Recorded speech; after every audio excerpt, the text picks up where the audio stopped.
Chciałem tylko powiedzieć, że karate jest to sztuka walki, ale oprócz tego jest to również wewnętrzne przeżycie tego, co chcemy wyeliminować na zewnątrz.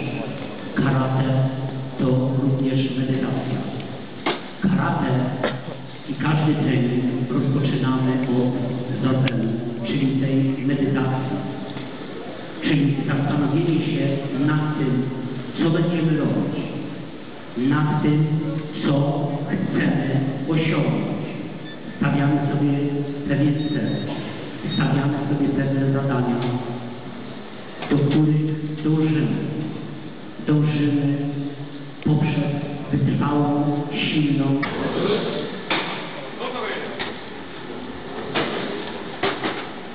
Głos teraz oddam. Że podjęli się wysiłku stworzenia imprezy, która dla naszego południowego okręgu jest bardzo ważna w kwestii jakby przeglądu naszych możliwości. Kiedy 40 lat temu zaczynaliśmy Kyokushin Karate, w środowisku studenckim nie sądziliśmy, że trafimy na tak podatny grunt. Wielki Masada Toyama, który był w Polsce pracownikiem